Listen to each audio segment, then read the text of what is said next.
ప్రతి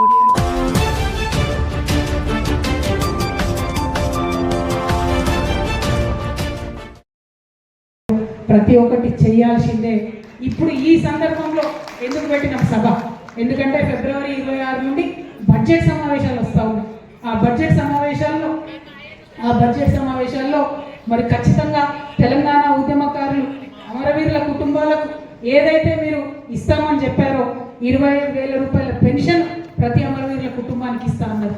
ప్రతి అమరవీరుల కుటుంబానికి ఒకరికి ఉద్యోగం ఇస్తామన్నారు. దానికి సంబంధించి బడ్జెట్లో ప్రకటన చేయాలి. రెండవది, ప్రతి చోట ఉద్యమకారులు ఎవరైతే ఉన్నారో వాళ్ళని గుర్తిస్తామన్నారు. ఆ ప్రక్రియ ప్రారంభిస్తున్నట్టుగా బడ్జెట్ సమావేశాల్లో ప్రకటించాలి.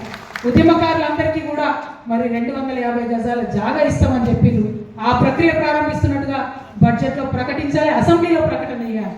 ఉట్టికి కాదు, ఉద్యమకారులకు ఏదైతే సంక్షేమ బోర్డు పెడతామన్నారో ఆ సంక్షేమ బోర్డు ప్రకటన చేయాలి.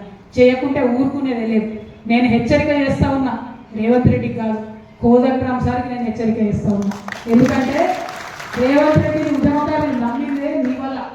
మీరు పోయి ఆయన పక్కన ఏరితే ఈ తెలంగాణ ఉద్యమ ద్రోహి, తెలంగాణ ఉద్యమ వ్యతిరేకి ఈయన పక్కన కోదండరామ్ సార్ పోయిండు, మరేమో చేసి పాడతారేమో ఉద్యమకారులకు అని చెప్పి ఉద్యమకారులు అందరూ నమ్మి. కానీ 2.5 ఏళ్ళుగా కోదండరామ్ సార్ ఇక్కడ మాట్లాడతలేదు. ఎందుకు మాట్లాడతారు? అసెంబ్లీలో మాట్లాడండి, చర్చించండి, నిలదీయండి.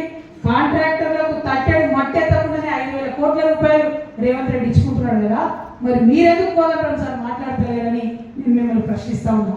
నేను అడుగుతా ఉన్నా ఆకునూరి మురళి గారిని, మీరు ఒక ఐఏఎస్, మీరు ఒక మేధావి, ఏమన్నారు? మీరు విద్యలో మార్పు తేవాలి, కేసీఆర్ చేస్తలేడు, నేను దగ్గర చేపిస్తాను. అందుకనే కదా నమ్మింది ఉద్యమకారులు మిమ్మల్ని. ఆకునూరి మురళి గారు, కోదండరామ్ సార్ మీరు పోయి రేవంత్ రెడ్డి పక్కన చేస్తేనే కదా ఉద్యమకారులు నమ్మింది. మరి ఎందుకు ఇవాళ మీరు సైలెంట్ ఉంటున్నారు? ఏమిచ్చింది మీ విద్యా కమిషన్? ఇచ్చిన రిపోర్ట్ ఒకటన్నా ఫాలో అయిందా కాంగ్రెస్ ప్రభుత్వం?